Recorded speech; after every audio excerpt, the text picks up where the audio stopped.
All right, all the meeting of the County Fiscal Court to order. If you would, I'd ask everyone to join me in prayer, and we'll have a pledge to the flag.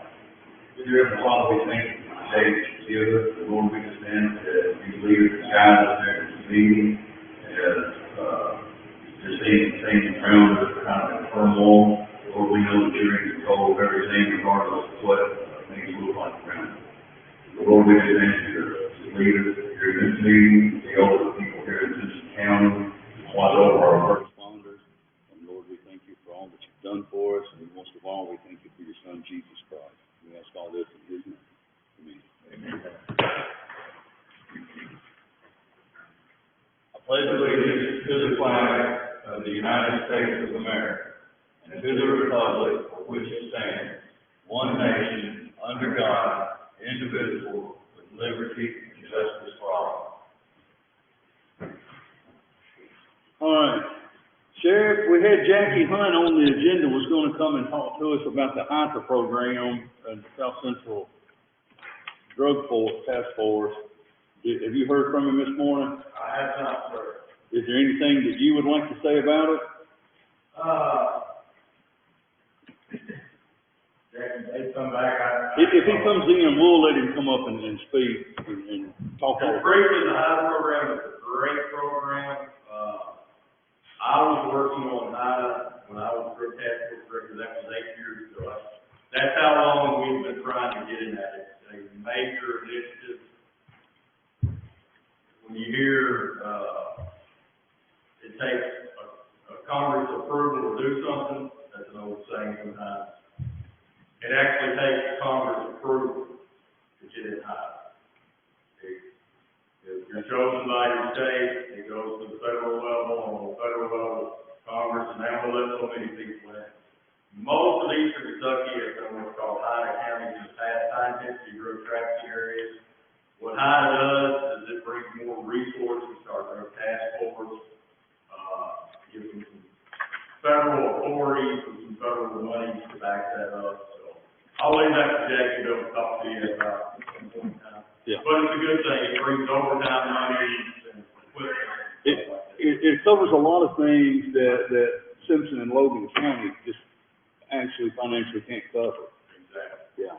It'll be some federal money that'll come in, and I think they've been working toward getting into the HIPA program for some time, but hopefully Jackie will come in and he can explain more of that to us. Moving along, gentlemen, if you had an opportunity to review the minutes of our June 2nd regular fiscal court meeting, we need a motion and a second to approve those minutes. Second. So, hey, I had Myron made the motion and Nate seconded. All in favor, aye. Aye. Any opposed? All right. If y'all remember a few meetings back, we had a budget amendment number 7. It was ordinance number 220.215. Or is this our first reading on that? Is this? Okay, there we go. That's why it kind of got me off there. So, okay, this is money. This is an emergency amendment. This is money that come in for the county clerk for the election. This is part of the CARES funding or the COVID. Yeah. And so we've got to get it in. We've got to get it in a separate account too, correct?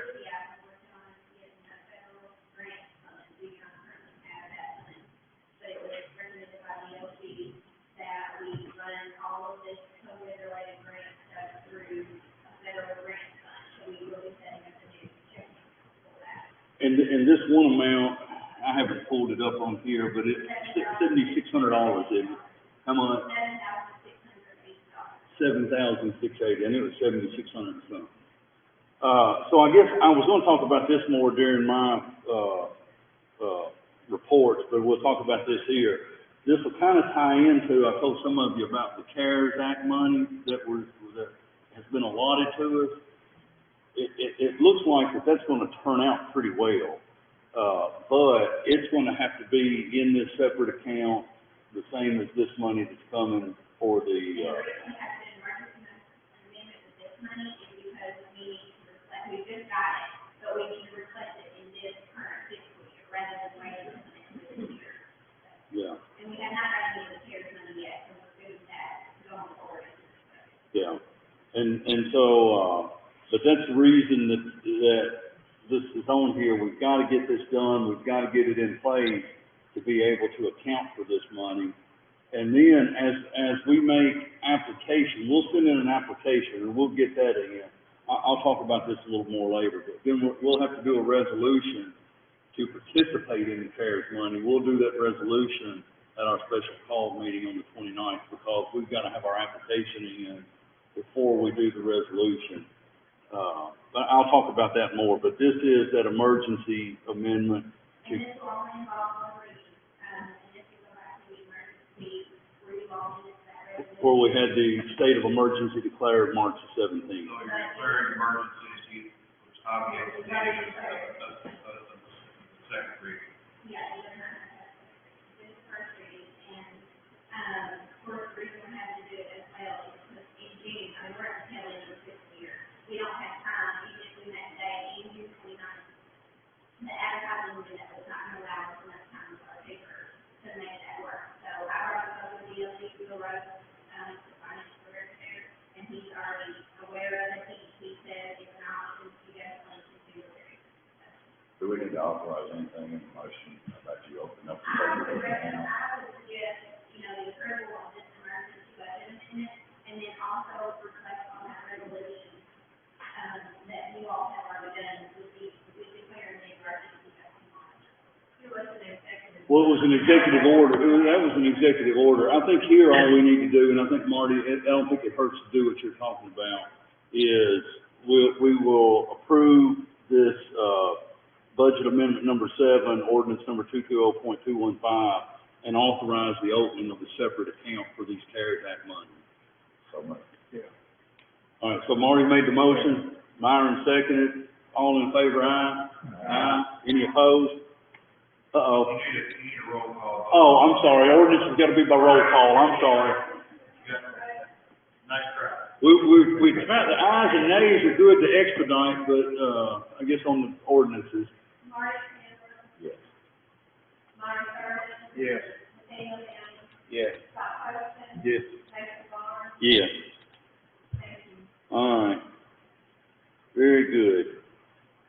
Okay, next is to review and approve resolution number 2020-06-16 RDAAP, and this is the, funds that we get every year from TVA that go directly to, the industrial authority for a particular project. And this will be that $153,000 and 800, and I forget the exact dollar amount. 153,008, let's see.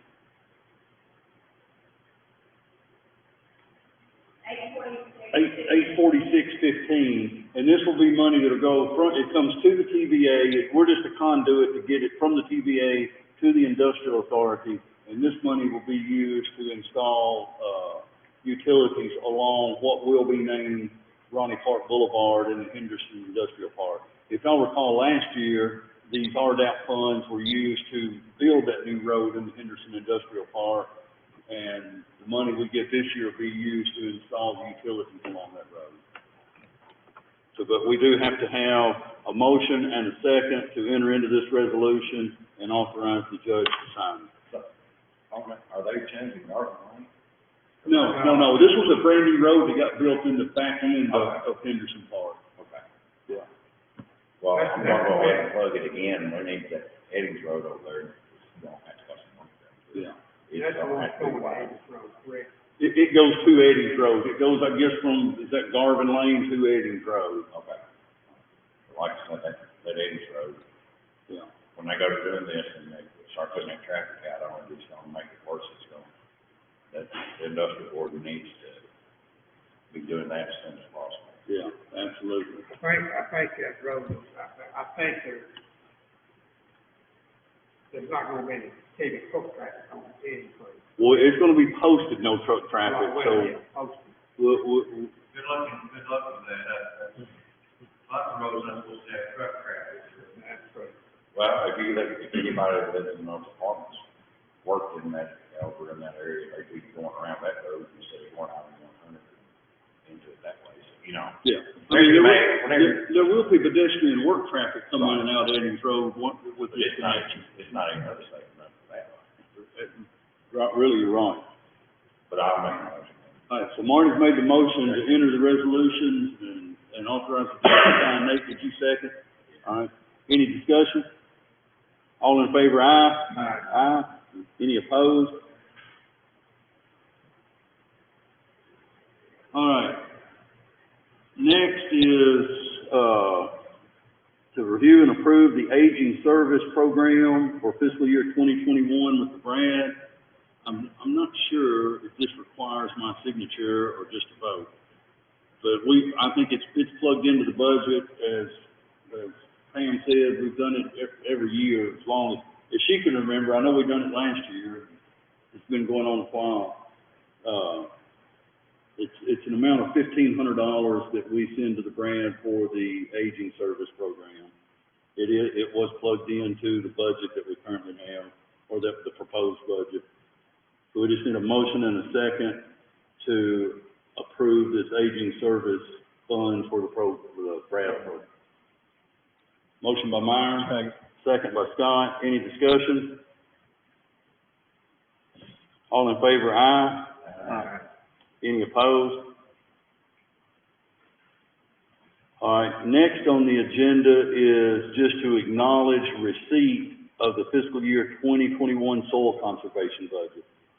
I think they had sent us one previously, and then they've changed this one to reflect what we appropriated in the budget, and we just need a motion and a second to acknowledge receipt. Okay. Got a motion by Scott, a second by Nate. Any discussion? All in favor, aye. Aye. Any opposed? Okay, one thing, and this is not on your agenda, but we do need to get it. It was on your portal. It was added, and this reflects the change in the budget, the first reading of the budget with the 1% pay increase for employees.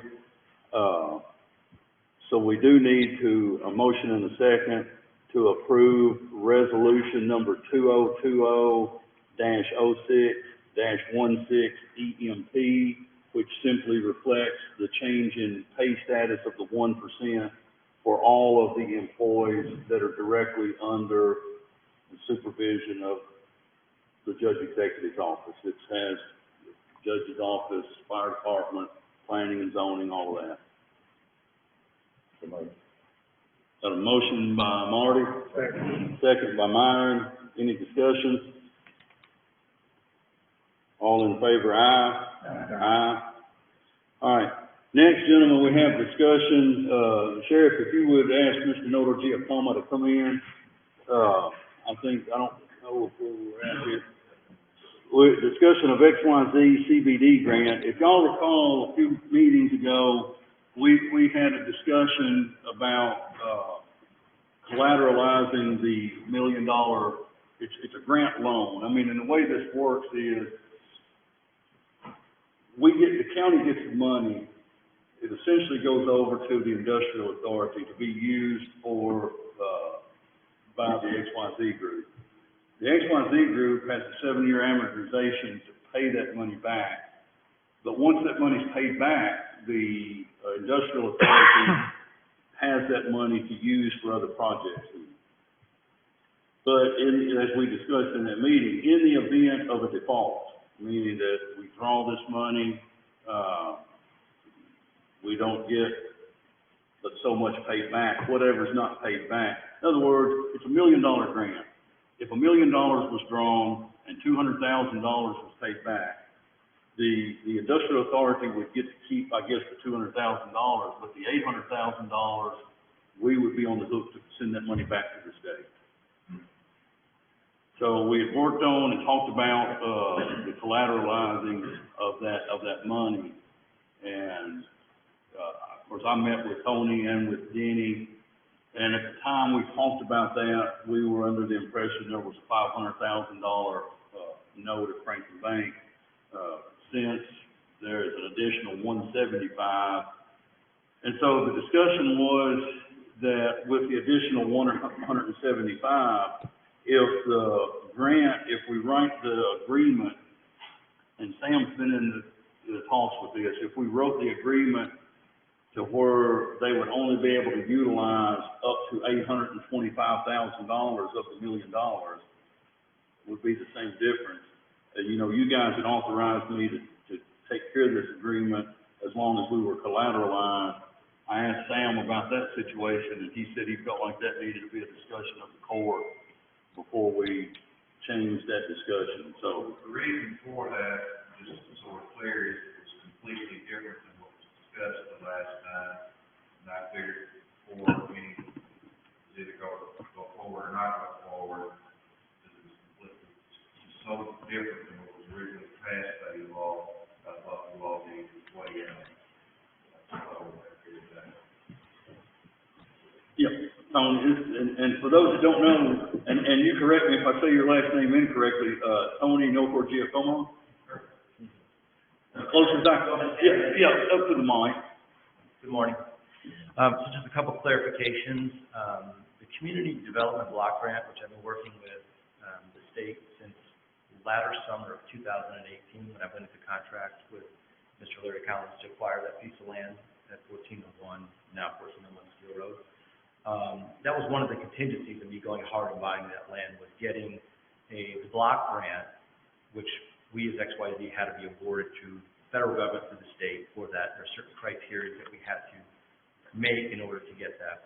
It was originally for water and sewer infrastructure to come up Steel Road so it would support our phase 1 facility plan, which was a 25,000 square foot building, which we are fully permitted and designed and engineered to do. We pivoted from that at the end of 2019 based on some non-decisions by the FDA as it relates to cannabinoids and products, CBD and other cannabinoids. And we went through this interim process facility with the full intention that we will go forward at some point and self-fund it through the revenues that we make on this interim facility.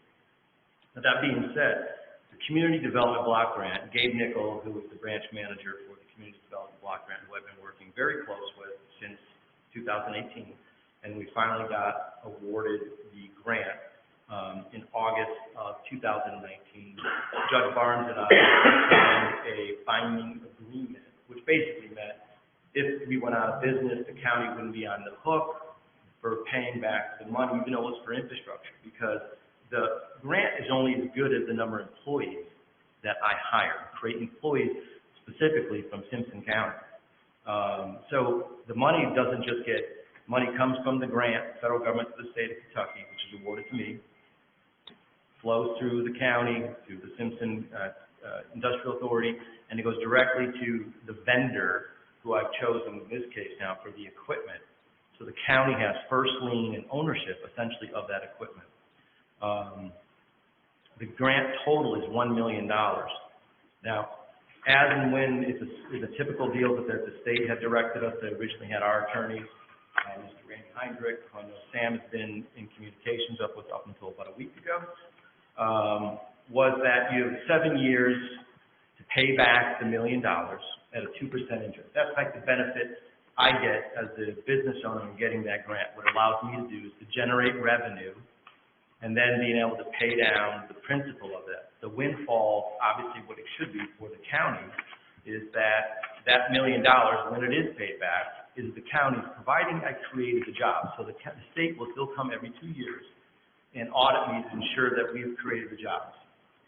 And as Gabe Nickel has said, and I know you've had discussions with him, and he's available to get on, we hold the phone right now, so I'm just texting with him. It's not an I got you program. It's never been intended like that. It's intended to, so if in 2 years let's say I took the whole $1 million and bought equipment with it, which you have first lien on and ownership of, and we hired 30 people. Even if I had, at that time, had paid no principal back, even if I did pay the principal back, the county can't go spend that money until they prove it's about $20,000 a head. So that's how the grant works. And if at the end of it, say we paid the $1 million back and we only hired 40 people, well, the county would keep $800,000 and $200,000 would have to go back to the state. when it comes to equipment purchases using the grant. Now, I just had the reason why that changed, the day that Sam, you sent stuff to our attorney, which was on the 2nd, I believe it was after this meeting, the morning of the 3rd, I had already been in discussions that morning with our banker, well, Gary Brody, we bank with Franklin Bank and Trust, and I wanted to make sure that we had the maximized increase what we needed for the company on our debt, our line of credit. I asked Gary to increase it actually by $150,000. I know he said 175. Gary sent the email to you, Judge, saying 175. Gary ordered Mike Owen, who did the last appraisal back in 2019 when we got the first line of credit. He did that. It was appraised back then for $1 million. It appraised for, which is available now on the Dropbox, which you can have. Like, I just got the appraisal because I paid for it, with the increase of the $150,000 to $1.4 million. So the max on our first lien is $650,000, or could be. I haven't taken it all yet, but likely I'll take the other money to use.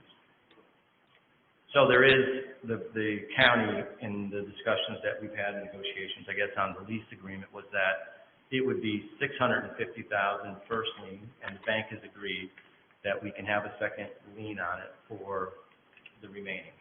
In the event that XYZ, and understanding protecting the county, that we don't make it, let's say in 1 or 2 years, and $850,000 was drawn down on the grant, which, you know, I'm responsible. I know the county's flown it through, and you have to be protected, you might have to pay that money back. You still have the equipment to sell. The equipment is not worthless. Certainly wouldn't be worth $850,000. I would agree with that. But you also still have, essentially, even at today's market, which was not the best evaluation that we got because of the current market situation, it was $1.4 million. It's still $750,000 of equity in the property today, without me finishing the greenhouses, which are being drop shipped on the 22nd of this month. Those are 4,000 square foot state-of-the-art gross band greenhouses. That's what that is, a really big fancy concrete pad up there. And we're finishing out the build out of the 3,600 square foot building. And I do have now a preliminary layout of what the Podtronics pod and the equipment, that's all part of what the processing equipment will be for our business. All of that equipment in that pod as part of that is the equipment that the county would essentially own, lease back to me at 2%, and then I would have over a 7-year period to pay back the amount that I bet. And then that money that gets paid back, the state will audit and see how many jobs that we've created. Once we've created those jobs, that money is the county's money to use. And if I, gosh forbid, but you know, I understand keeping everybody safe, we don't make it, there's significant, in my opinion, and factual based on the current appraisal from June 8th from Mr. Owen, there's $750,000 of equity still there. Technically, that money is the industrial authorities to use. It would not come back into the county coffers. It wouldn't come into our money. But the issue at hand is if it doesn't, and I'm hoping, I've told you many times, I'm hoping the best for you and wishing you the best. If something happens that it is a default, especially if it's an early, 6 months, 1 year default, or if the jobs aren't created, there's not enough money there, whatever money goes back to the state, if there's not enough money in that account that's being held by the industrial authority, Simpson County Fiscal Court is the one on the hook for the grant. So any shortfall would be our obligation. So infrastructure, you're not gonna need sewer and water. Today, I do not. So back in the end of 2019, when the FDA and I was pivoting to say, okay, it doesn't make sense right now for us to move forward with that particular facility, so that means I don't need the water and sewer. If I said to Gabe at the state, go ahead, release those funds, because they were there. He was asking me, when do you want to? I said, well, hold off. I don't know if this is the right time for us to build this facility.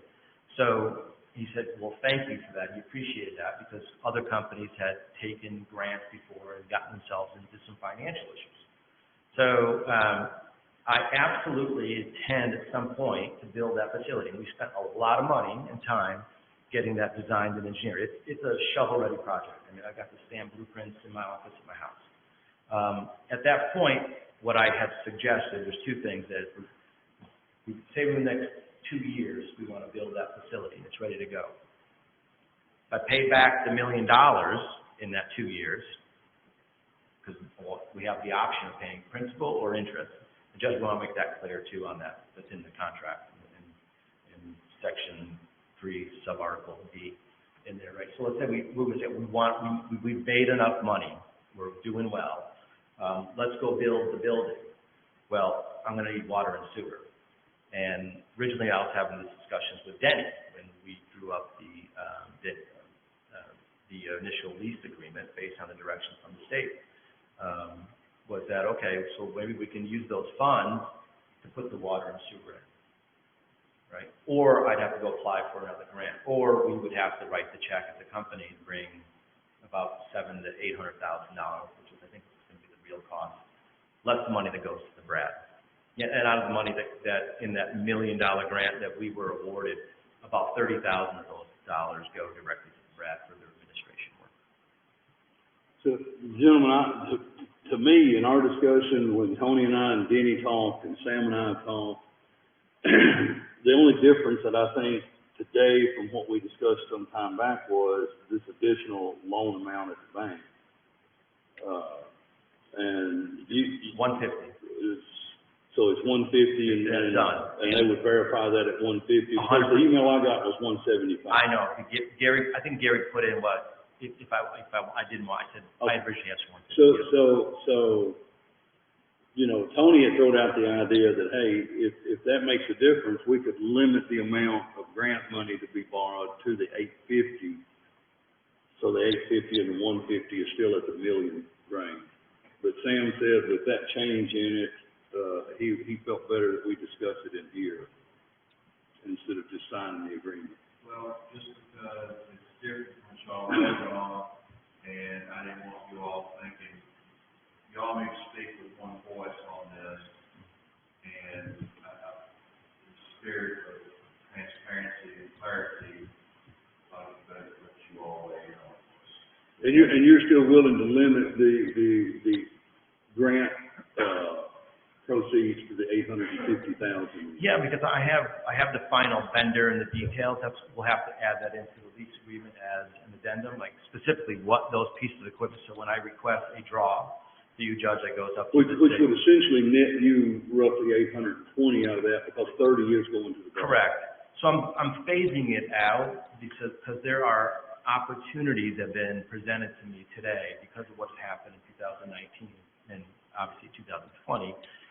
There is a lot of farmers in Kentucky and in Tennessee and around us that have biomass, which is their harvested product from last year.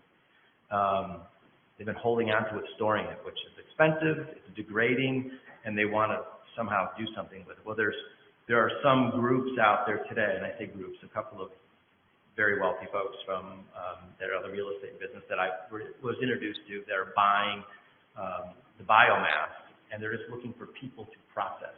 They'll literally pay you to process. So once they know you can process, they'll sign contracts with you. They'll bring you the biomass. You can process it. And the beauty of it is once you take the floral material, which is, organic floral material that's sitting in boxes and has to stored in controlled temperature environments, taking lots of volume up, can be then simply, it's actually pretty simple. You process it down to what they call a winterized crude. So you take a lot of this product, you bring it down to a winterized crude, and you can store that in a refrigerated thing for years. And what they're doing is kind of hedging the future for the next couple of years when the FDA does make a decision. They'll be stockpiled with this winterized crude. The benefit for all of us that are in the, farming and agricultural business that have grown hemp, especially a lot of farmers grew hemp in Kentucky, there'll be an avenue for now to get that out of their facilities, open those up, and have a future to potentially make some money on. So that's what was my kind of rush on all this for me. Not rush, it is a rush now because no one anticipated the pandemic, and that's put some other delays and kinks in it. But as of we were on schedule, we finished an environmental study. We had to do a second one for the new pad and everything. I don't know if you've been up to our property. what it looks like now, but it's significantly different of the work that we've done on the backside of Witt Road there, is where we were building everything. And, you know, we're planning on the 19th, having everything up to Gabe. And Gabe said that he was going to try to get everything processed so it can get approved at the state level so that the draws can be made on the 1st and the 15th of each month. And as soon as I know that I can make a draw, that's when the equipment providers, that's what they're triggered to do. And it takes them about 10 to 12 weeks to complete, come up, build everything, which puts me somewhere around mid-September. That gives me a good 3 months this year to get going, and also to be at least engaged with farmers who are still growing that'll need someone to process for them. So gentlemen, the parameters of the agreement that would be the same would be, we have the sale of the equipment. If there were a default, we have the sale of the equipment. That would not change. That would be our first month. The parameters of the agreement that would be changed from what we discussed the last time would be, we would still have second lien, but it would be behind a $650,000 note rather than a $500,000 note. But the draw on the grant would be capped at $850,000 rather than the $1 million.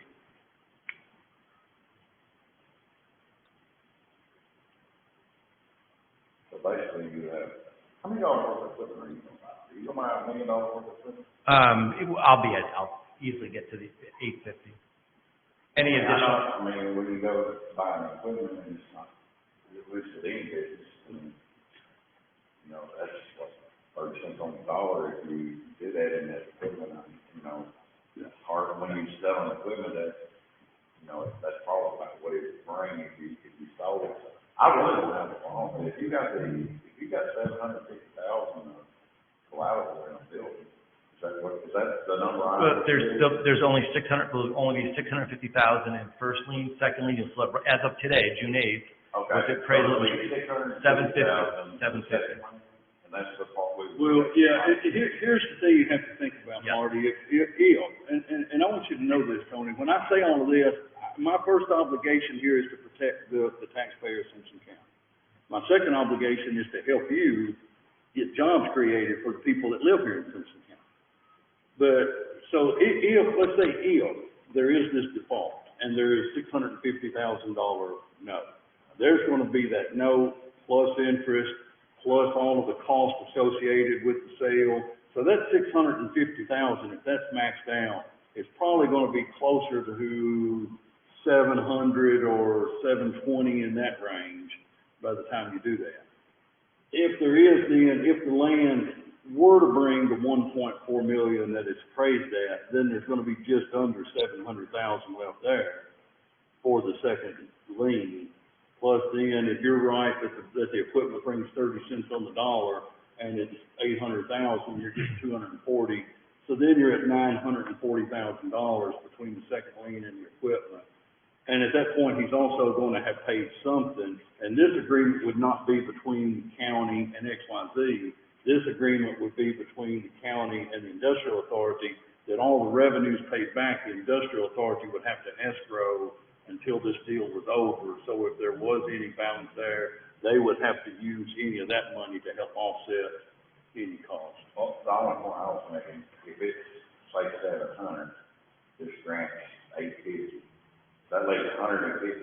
So then you're, you know, less than 20 cents on the dollar on that. But I'm sitting there thinking, will it bring, and it probably would. So I think we would have the collateral. That's what I was, you know, I'm not trying to devalue the equipment or value either way. I'm just looking at if something happened to it, the chances of us getting, the chances of it bringing that would be really good. Now, if the equipment ain't the same good for all of them, no. The numbers aren't really any different than what we discussed earlier.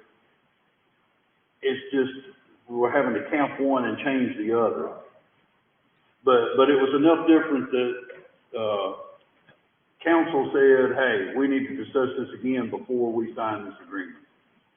Just, if I might, one point. This is what I learned in law school in the domain class I did. A piece of ground is only worth what a willing buyer is willing to pay a willing seller, not what the said, and we get asked for some appraisers, Mr. Owen knows his stuff, and I completely, I'll take that as gospel. The only thing I might want to point out to you folks, this is something we talked about, Mason and I, those folks, is that you must forgive me, in law school, they told us when we were preparing contracts, we hope for the best, prepare for the worst. So that's what I'm being dug down here, is because that's what my job is. If it goes bad, God forbid, eventually you're going to have an extra commissioner set. And I don't know how many of y'all have been in commissioner cells, I imagine at least some of you have. I've seen, I think, one or two of you say, it's an auction. And property tends not to bring as much at an auction, a sale like that, as it does in private. So, it may appraise, 1.4 right now, but I'm not saying don't do it, but don't just take the 1.4 yet, that's fine. But if there is a sale, God forbid, it will bring 1.4. I think you all been to another, not just like a push show, but auction, know that, you're able to bring as much with a private sale. So, you're thinking about collateral, I'm not saying not to do it. I agree with you on at least 30 seconds. I think that's right. Might, depending on the equipment is, what's out there, that might be better. So, I'm not just saying you need to understand one of the things Judge pointed out about the costs involved, we have attorney's fees and that can be recovered, court costs. So, I mean, I'm not saying don't do it, but you need to understand it's not, we're not talking hard and fast number here. Well, and as I said always too, risk, it's just whether you all deem it acceptable.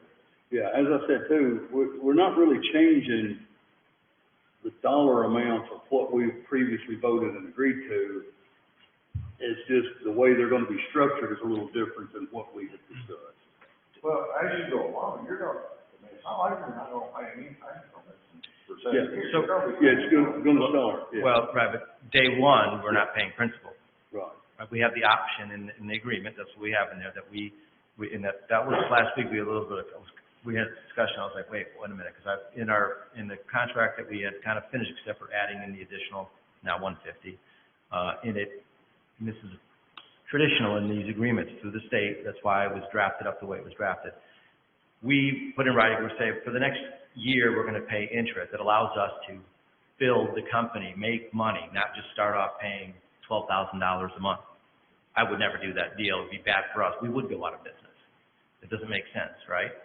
But in the interim, you still have the collateral of the property. So we could pay just the interest that allows us, that's what helps us to build momentum and build the company and hire the people that we can get in there. And every time we hire somebody, that, once again, adds to the money that the county can keep once the state starts auditing us. And they can keep pushing it out 1 year at a time so we get the total number. Just one kind of comment, Sam, was in talking with Mike, because initially, because the bank ordered the appraisal, Mike couldn't give me any information until Gary released it to me, and even though I paid for it, ultimately, which I can give you access into the Dropbox. I digitized it, so the whole appraisal there.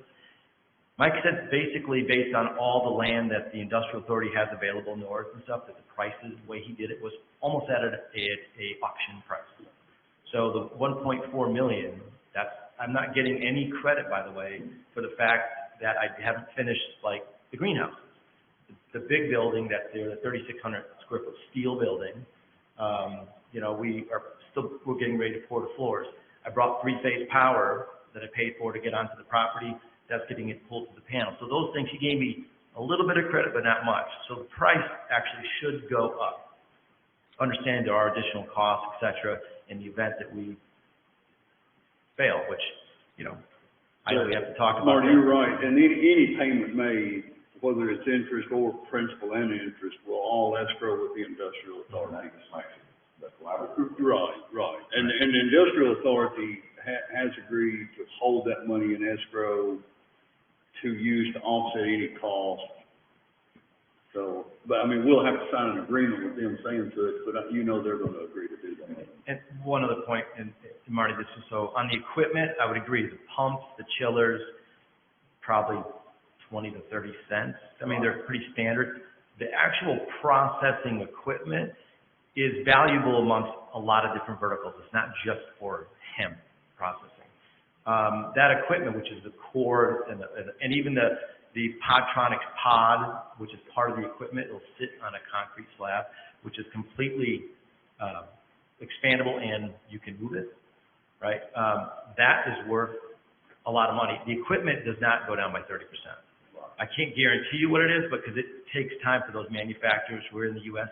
to make those pieces of equipment. That's why I have to wait. I was just looking at my work. No, understand. Yeah, I understand that piece is worth more. Yeah. So, Sam, I guess the question here is, we've already had a vote to proceed with signing of the agreement under we're collateralized. My question is, are we still good to proceed with finalizing the agreement? Because the way we left it was that you would assure that we were collateralized to the point that we should be to sign the agreement. That was what we voted on.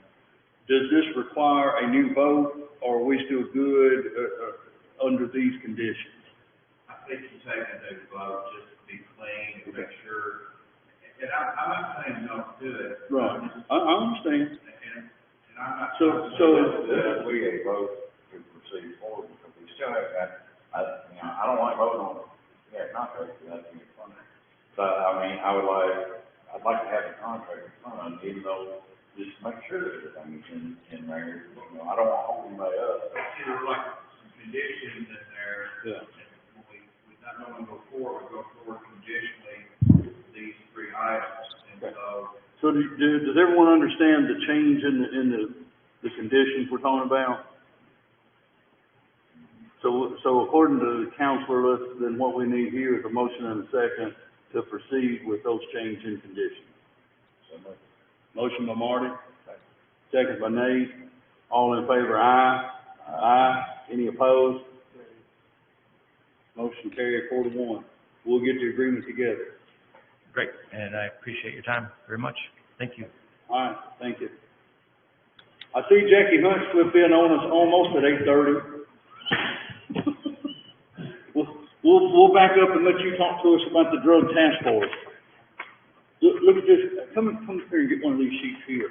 I got this yesterday. This is a thing that got mailed out. I was going to give all the magistrates a copy of that right there.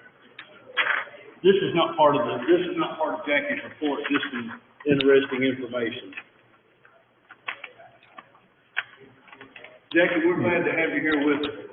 I want to apologize for being late. I thought it started at 9 and I was sidetracked too, so I apologize. Because I've been going to fiscal court in Logan and they drag behind y'all. They start at 9, so at 8:30. Y'all are more on the ball. So good morning. I won't take up much of your time. I know most of y'all. How you doing, Nate? I'm Jackie Hunt. I'm the director of the Drug Task Force. We cover Logan and Simpson County. I was the Chief Deputy at Simpson County Sheriff's Office, for those of y'all that remember. Morning, Marty. Sam. Before that, I worked with Sheriff Hobson with the State Police, retired from there. For the last, when Sheriff Hobson was the director of the Drug Task Force prior to me,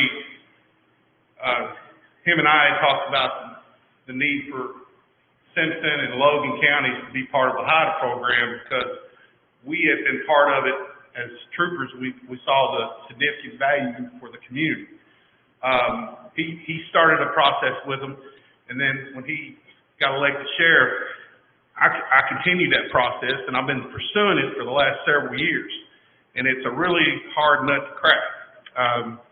By the help of Senator McConnell, Congressman Comer, and U.S. Attorney Russell Coleman. They were three key figures in helping us, and you have to file a petition not as the drug task force, but per county, so one for Simpson and one for Logan.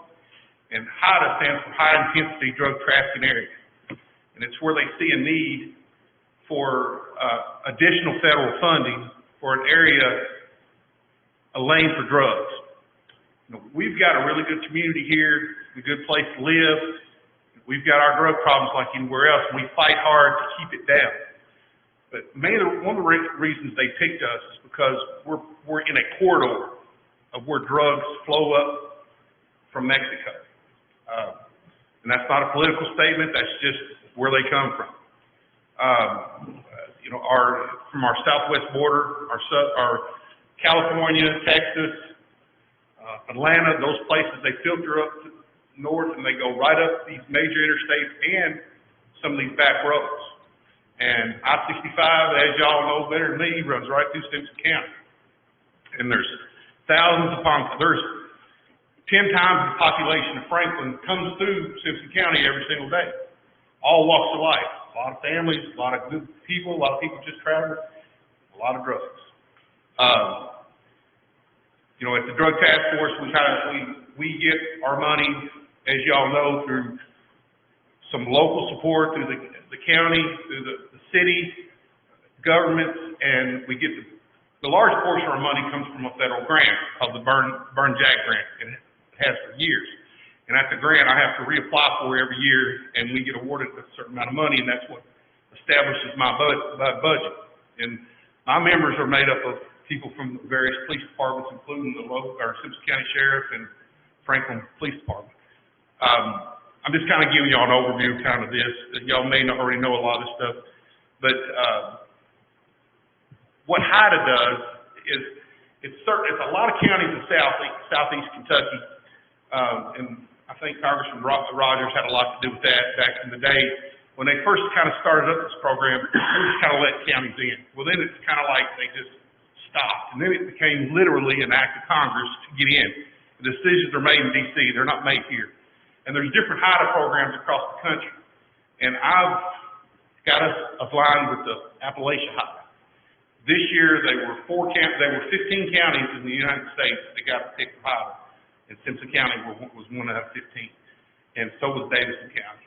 So we've got, I knew Davidson County was going to get it because they're Davidson County and it's Nashville and they got a lot of political influence. So, you know, my argument to them was, you're going to let Davidson County in and they got really deep pockets. You know, we need to be in there because we don't have those deep pockets. And I guess somebody listened because we got in. But long story short, how it's going to help us, it's not going to blow my budget up or anything like that. It provides officer overtime. It provides some confidential buy money and training and equipment. That's how it's going to help me. But it'll definitely help Simpson County because it puts Simpson County on a level playing field with the rest of the country. You know, when there's HIDA task forces across the country, so now we get tapped into some kind of organized crime here, and they've got ties to California, ties to wherever. There's a HIDA task force out there, so I can pick up a phone and call a director out there, and they're going to listen to me now. Not that they wouldn't before, but it just carries a little more weight because now we're part of the HIDA initiative. So they've got their own intel officers. The headquarters of the base, Appalachia HIDA, is Kentucky, Tennessee, western part of Virginia, and West Virginia. Their office is actually in London, Kentucky. So, and there's a director over that, and then a state coordinator, and then there's various task forces. So that's kind of what it is. So now Simpson County is a HIDA county. You can look at their website, Appalachian HIDA, it'll give you a little more detail than what I'm providing. It shows what counties are in Kentucky. Warren County's been a HIDA county for years, but there's no counties in western Kentucky anywhere that are HIDA counties. And the only counties that are in this part of the state is now Simpson, Warren, Hardin, and Jefferson. Which Hardin, Jefferson, and Warren have been, they shore up that I-65 corridor.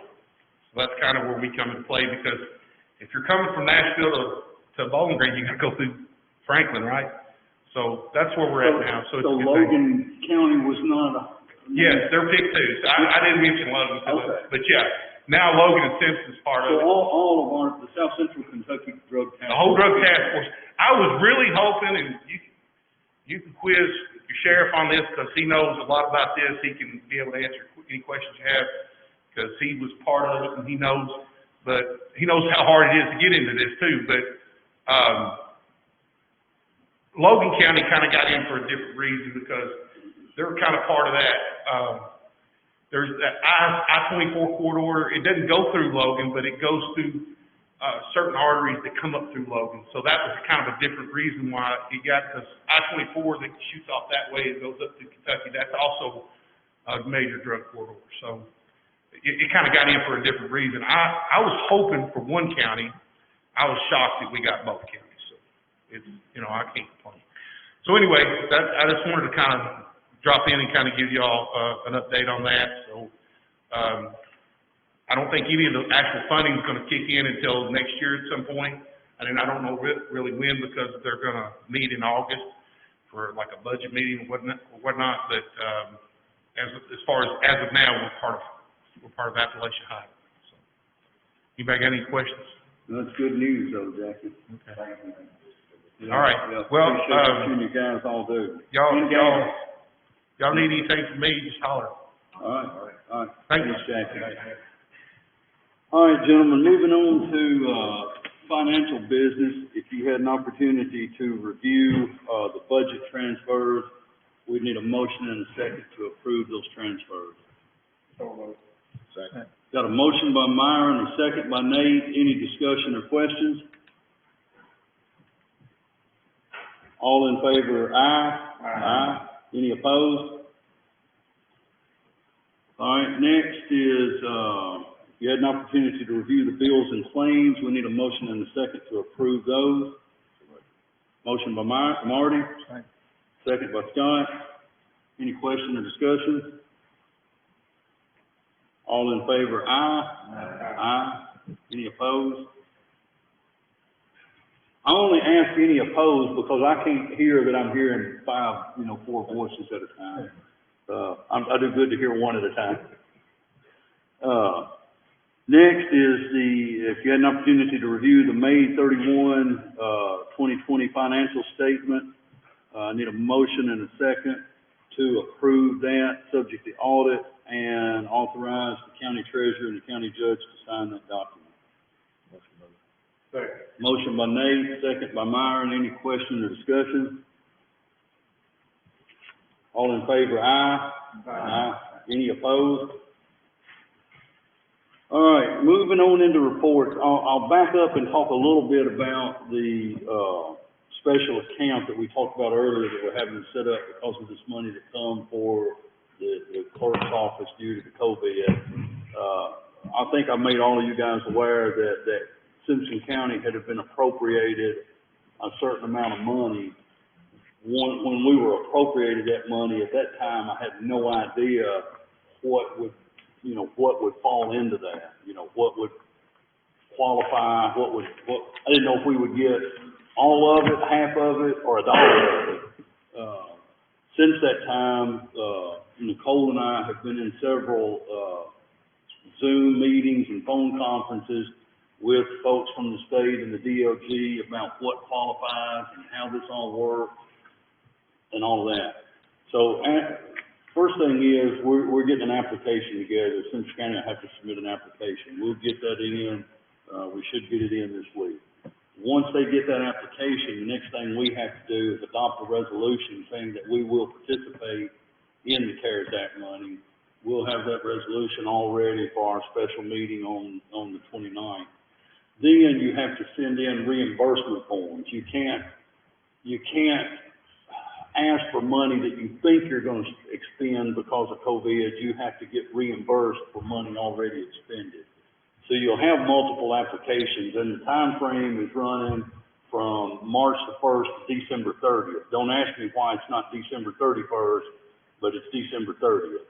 And so, but we can make multiple applications. Like once we get the application in and we pass the resolution, if we wanted to submit, a claim for March 1 to June the 30th, after we pass the resolution on the 29th, we could send in a reimbursement form for that time frame, and then we could go like from July 1 to say September 30th and send in another reimbursement claim, and then we could go like from October 1 to December 30th and send in a reimbursement claim. So it's gonna have a run-through to, do you remember that date, Nicole? Was it January 20th or January 30th that it there's a run-through? So like if you should, One to two, but. yeah, but in other words, you don't necessarily have to make your last reimbursement request on December 30th. You've got a time frame on into January that you can get from your last date to December 30th.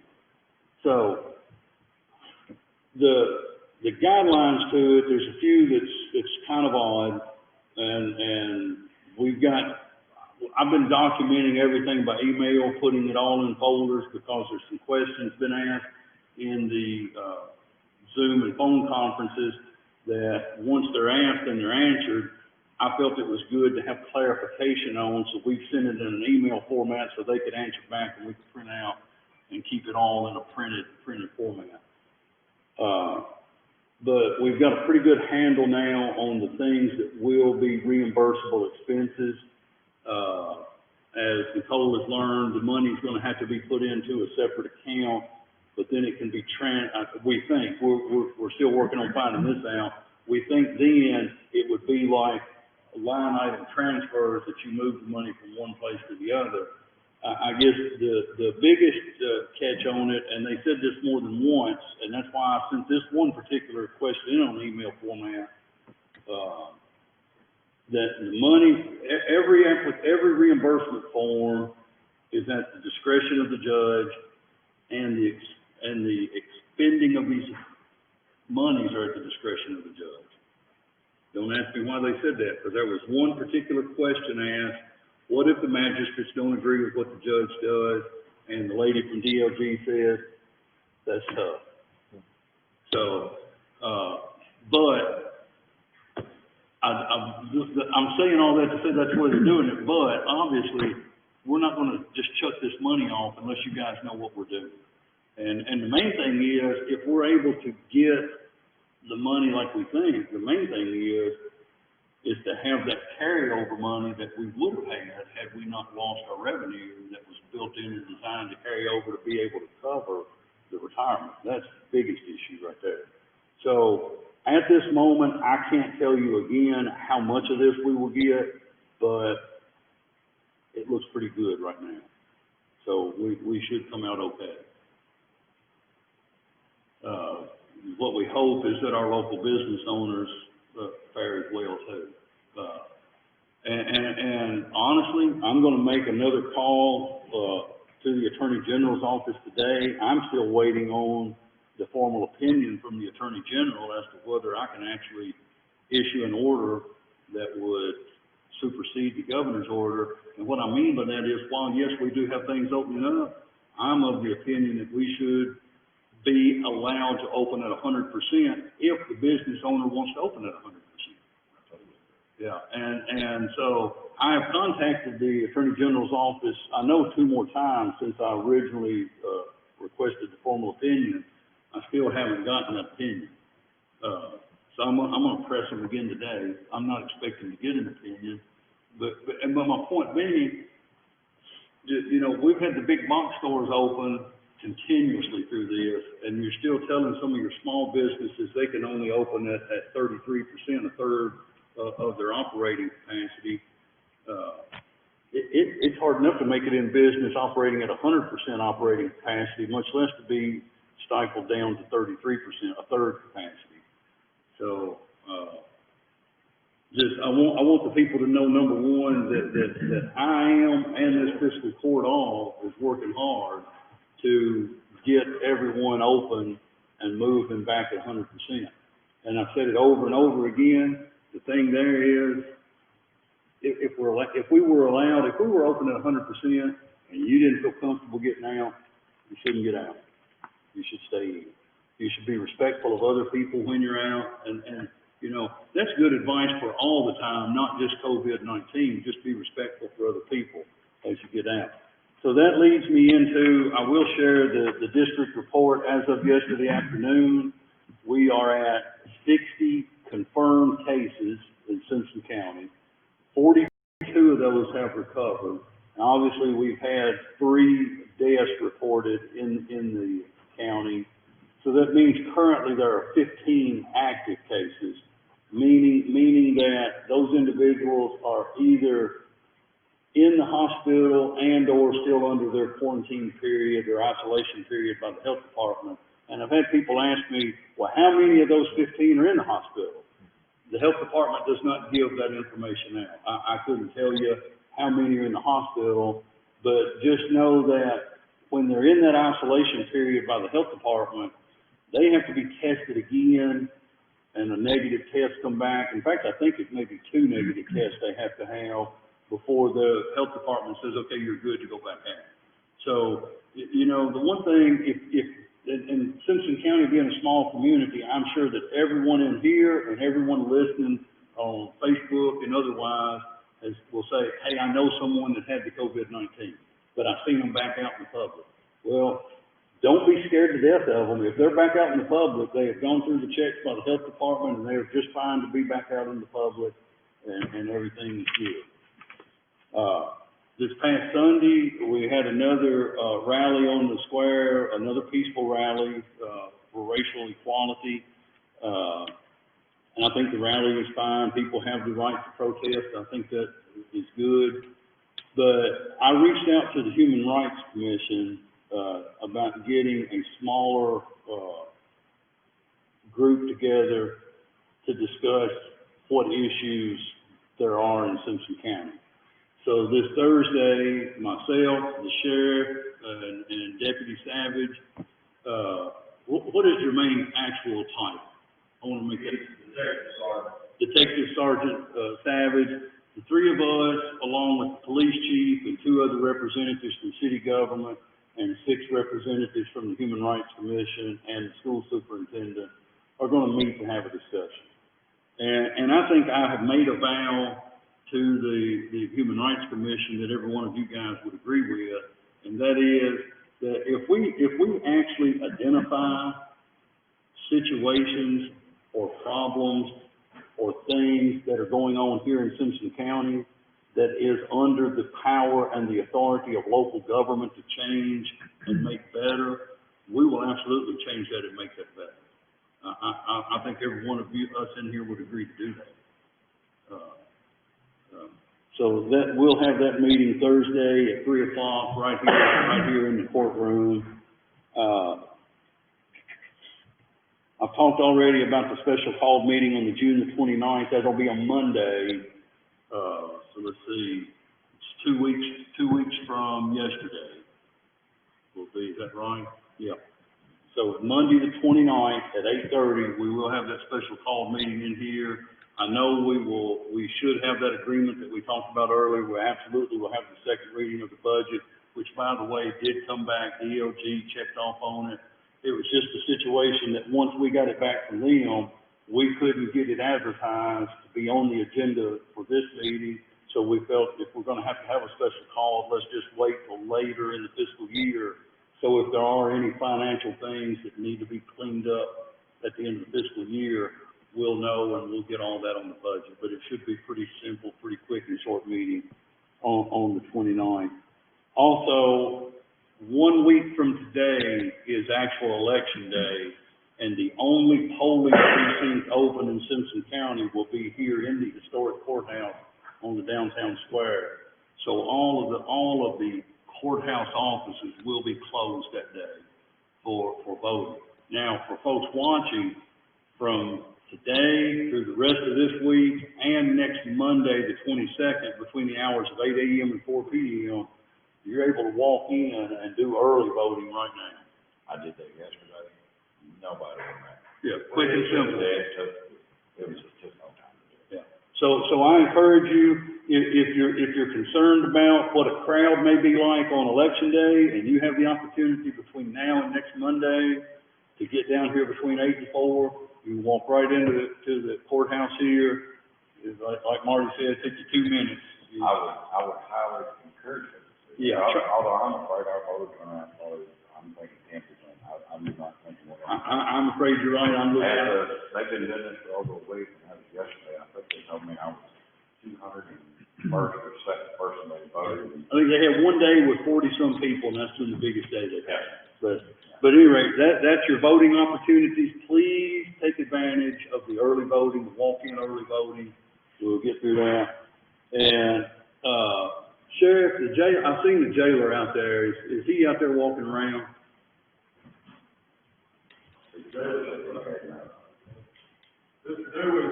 All right. Well, the next thing I want to talk about is we had a compressor that went out at the jail, a compressor for one of the air units.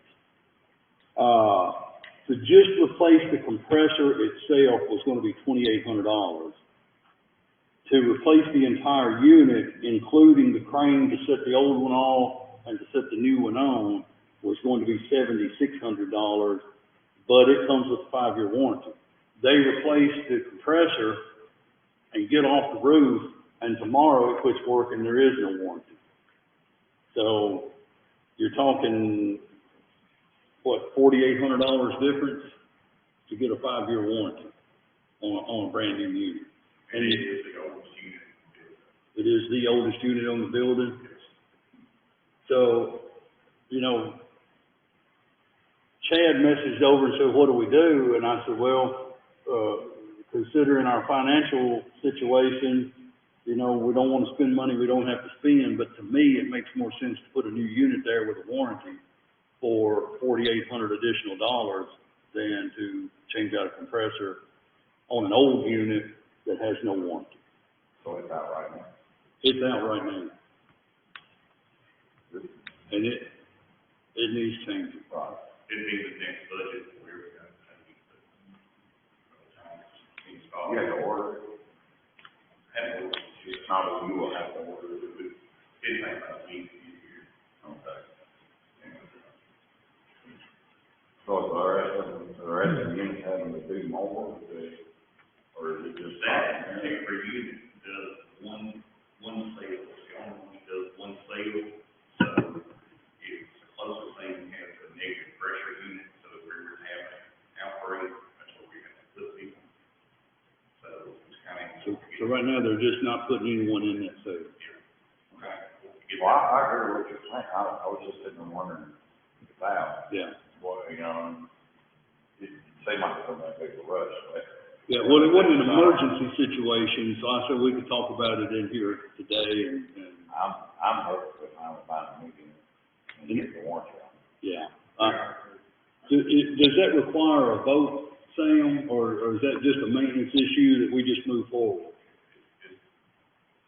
I think, y'all, get the items, part of the equipment, part of the budget, I think it was, Okay. I just wanted the court to be aware of what was going on and to agree that purchasing the new unit was the right thing to do. So proceed on with the new unit. Thanks, sir. All right. Already do one. Thank you. Still nice, I don't want to. Heading in the right direction. All right. Myron, do you have anything? No report. No report. Scott? No, sir. Nate? Yeah, on the Parks and Rec, we had another meeting last week to discuss, the youth sports out at the park. Gave it a couple groups that was wanting to try to have something this summer. And those two groups is the, Little League and the girls softball. So the other two leagues, T-ball and Pee-wee have canceled their season. And, as of right now, the, Little League and the girls softball, they're still thinking about maybe going by those guidelines that's mandated by the states. So we haven't heard anything yet to whether they're gonna move forward or what, so it's up to them now, if they wanted to go by those guidelines that's on their website. And, that's all I have at the moment. Oh, I want to back up and say one thing, Marty, before I get to you. This was in my mind, but I didn't write it down here. Of course, we'll have a special called meeting. We probably won't go through all these reports and stuff at that special called meeting. So by the time we have our next regular meeting, 4th of July will have come and gone. So the city usually sets the days and the hours for the shooting of fireworks. We never really, as far as I know, have set days and hours for shooting fireworks outside the city limits.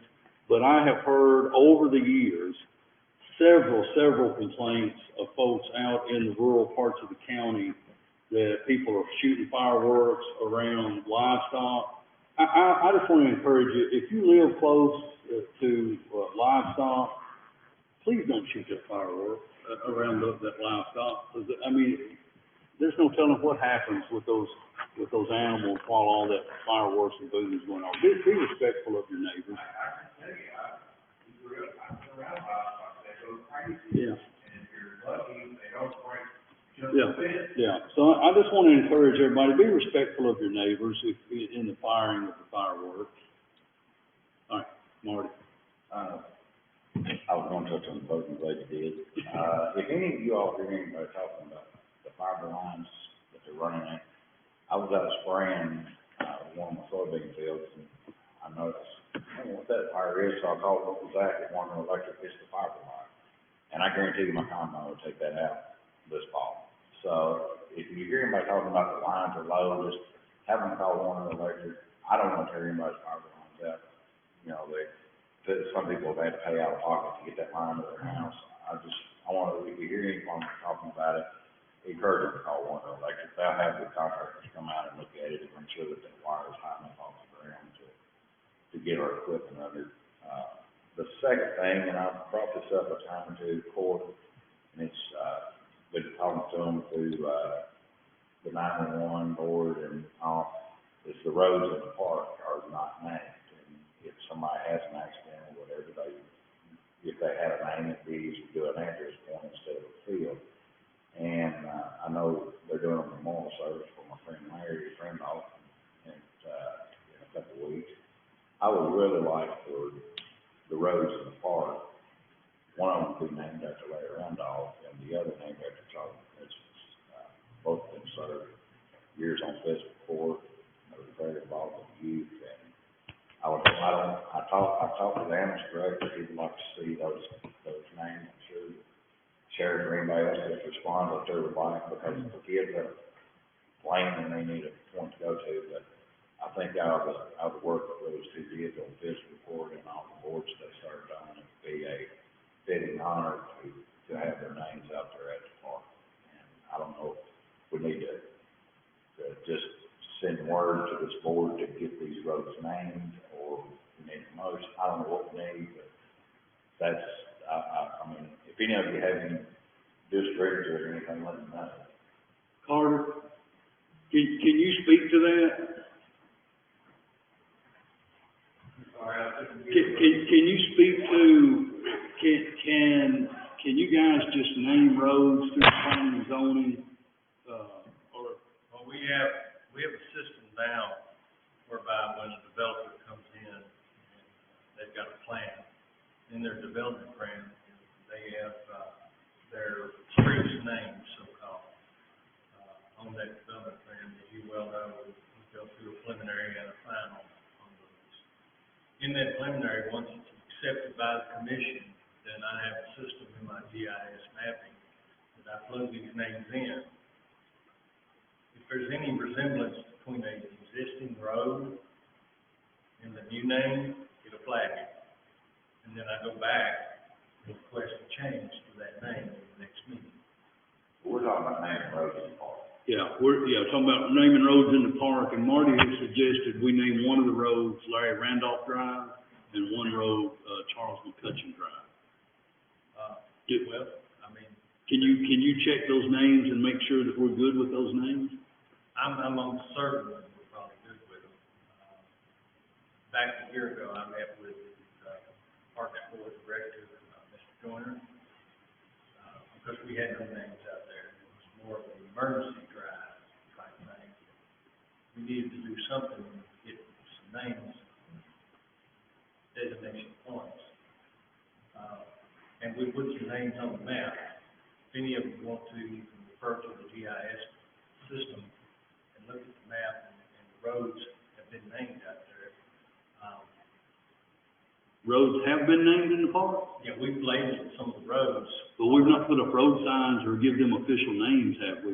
No, we just named them so when they get a call, that a emergency response can go to that area, so they're not driving all over the cars, trying to find places to go. In doing so, there's nothing else been done in regards to marking the response. Now, in response to your question, ultimately, those roads need to be isolated on the map that you wish to change the name to. It's just a matter of going in and making a change. Can you give me the information as to how many road names we need in the park?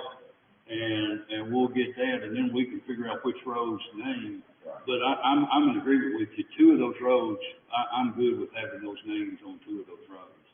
And then we can figure out how many other roads we need named, and we can come up with Wow, I mean, I'm glad to know that it's named, but how do people know what road it is? Well, I think they're only named internally for emergency services. There's no road signs up that says that. Yeah, when the call comes through, you know, each one of those places is supposed to have some kind of insignia on it, like point A or B or C, and then automatically that goes to how to get there, you see, route, GIS. Well, while we're doing it, and I wish I could name, we can, get letters on each field, or we can do, I just worry that somebody, you know, could get hurt and they can't find it. You know, we'll make it as easy for the people out there, anybody in the park to find it as possible. And I agree that naming some roads in the park to honor those two men is a good move. That's basically all I have. All right, Council? I'll get you the list. Okay, thank you, Carter. Counselor? Two things. Number one is, starting month, there's 2.5 months of support backup, the Justice Center, and, there have been considerable changes and modifications made to, try to keep everybody safe. So, one is we've limited the number of people coming in after the pass. Another important thing is that at least for the time being, while the emergency, while we have an open court system, Chief Justice has agreed that unless you're a party to action, criminal or civil action being heard that day, with a lawyer, you've been subpoenaed as a witness in the case, you don't get to come in just court. Now, you might think there's a big discussion like driver's license, but you can't come in, even if you want to make a payment on the finance policy, you have to put the driver's license outside.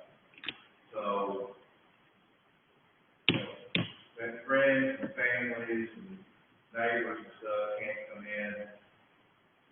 Other than people directly to a dog in the fight, so to speak, get to come in. And I know sometimes that causes frustration because the mama wants to be there when her baby boy, you know, looking maybe put in jail, or somebody's spouse or significant other wants to be in there, you know, support or something. But that's what I'm saying. If we put restrictions on there for a reason, the dockets are really backed up, and we're just trying to lump through the best we can. So I've already posted this on Facebook. Whoever hears this, who's not seen that, got you or a friend or family or some acquaintance or somebody has support, please know and pass on. Ask for your patience. We're trying to be education and get it to as best we can, but there will be delays. Secondly, this is stated, this is man or she must be obeyed, otherwise I'm my wife. The library is open to the public as of Monday, yesterday.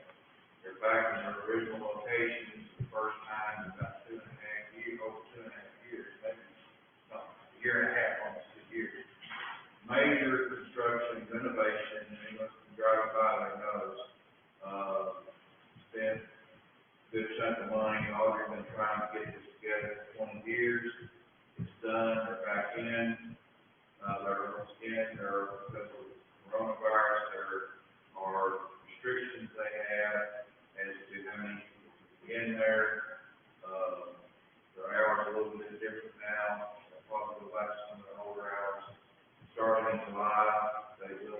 getting some sewers, particularly the auditorium. Right now, the auditorium's not open for folks because of the number of restrictions. It's really impressive. I was gonna say, if you haven't been in and you go in, it's auditorium. The whole thing's impressive. I mean, it's got up to modern, some of the state-of-the-art stuff. And so it is a real asset to the community, and she's asked me to announce that. Please go by and see them. If you want to go look, now some folks are saying, why they spend all that money? Well, for heaven's sake, go down there and look and see. I mean, that's your taxpayers, your taxpayers. So I encourage everybody to go to the library or local business. All right, thanks, Sam. Sheriff, you have anything? No report, sir. Would you see, I don't think I've seen anyone from the clerk's office, but if Brent's still there, if he has anything from the jail? His report? No one. No department reports. Bill, you have anything? Bobby, you have anything? Seeing or hearing no more reports, I only need a motion to adjourn. I think Nate made the motion and Marty seconded. All right, I think everybody's in favor, at least Scott is, he done stood up.